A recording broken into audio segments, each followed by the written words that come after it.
Pretty Elaine, but you can call me Elli. Ching!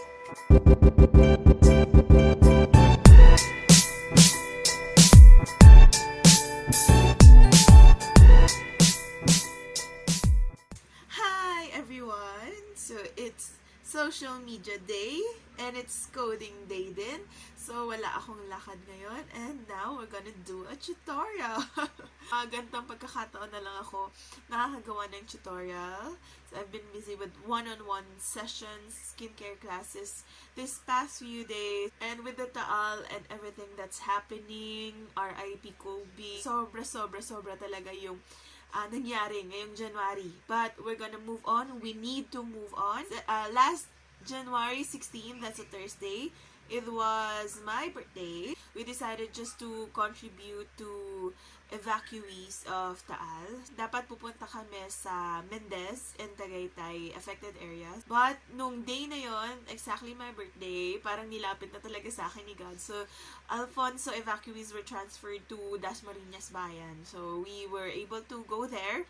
So later, after the tutorial, I'm gonna show you guys kung anong ginawa ko. It was so fun.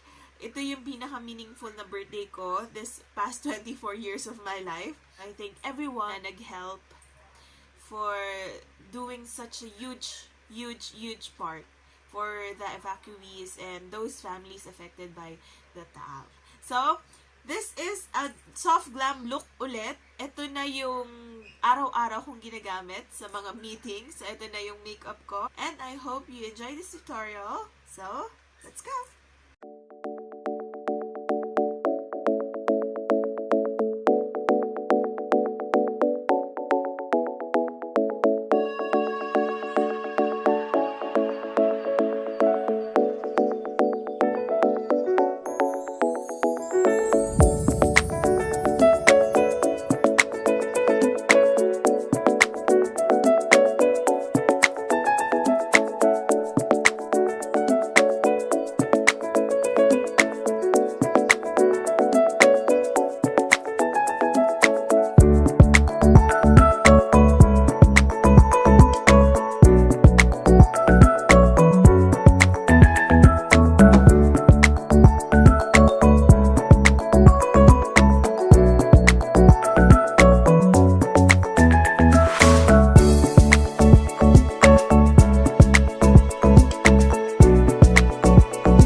updated everyday makeup.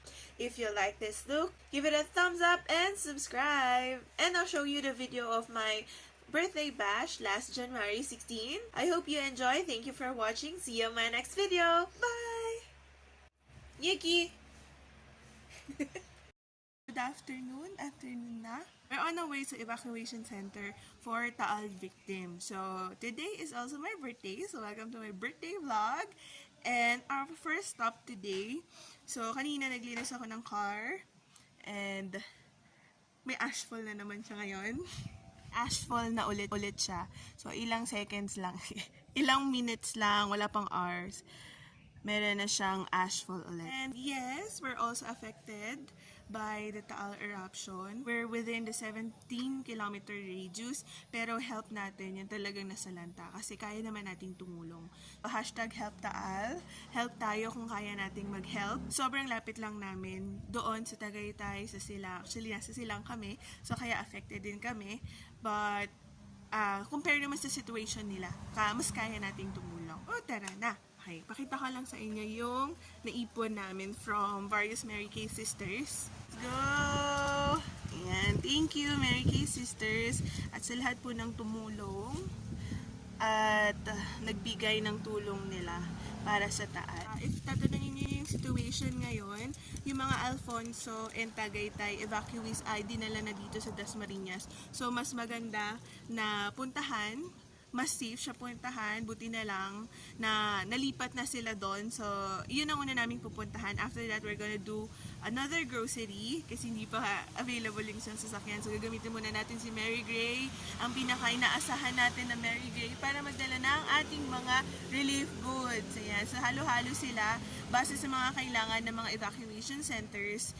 Nag-poll na lang din kami kung ano yung sobra na ito sa food and water. And so, ito basically is mga toiletries, mga damit, mga kumot kasi sobrang lamig daw sa mga evacuation centers.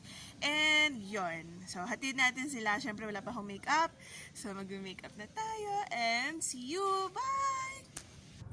So, I'm on my way to pick up another director kasi siya yung katulong ko dito sa release. Siya yung may mga contact sa iba at ako lang ang dakilang driver niya, actually.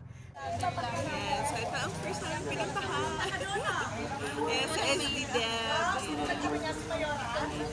So, wala pa yung evacuees dito, pero dun sa isa namin pupuntahan, nandun sila. So, ayan, nag-aabang pa sila, very thankful. Ay, sige po.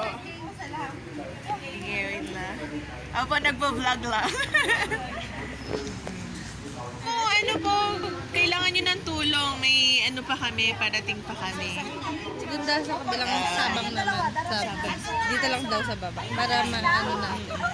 CNHS?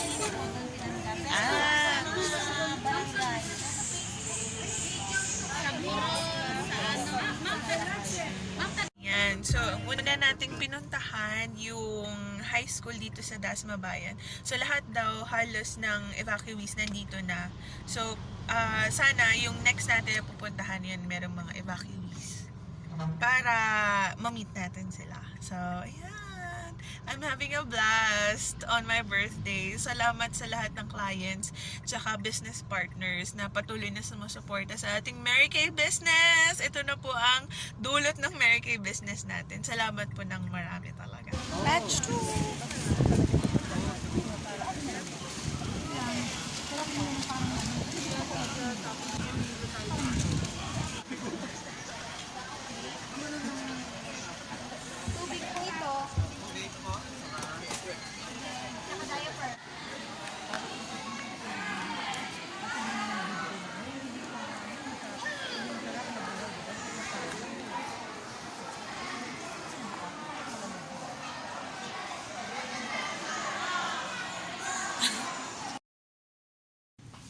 Birthday dinner! Tapos na! Yay! Our last step for the day! Yay! Rinig ka ba? It's already 10:30. So, ayun, I had a blast. So, salamat po sa Mary Kay Sisters na tumulong po at sumuporta sa pagtulong natin sa mga naapektuhan ng Taal. After namin mag-donate, humabol pa kami sa Iponyari dito sa may FCIE lang. Wala man masyadong nangyari sa birthday, but I'm very thankful and very blessed na nakatulong tayo sa Taal victim. So, thank you everyone for watching. Happy birthday to me.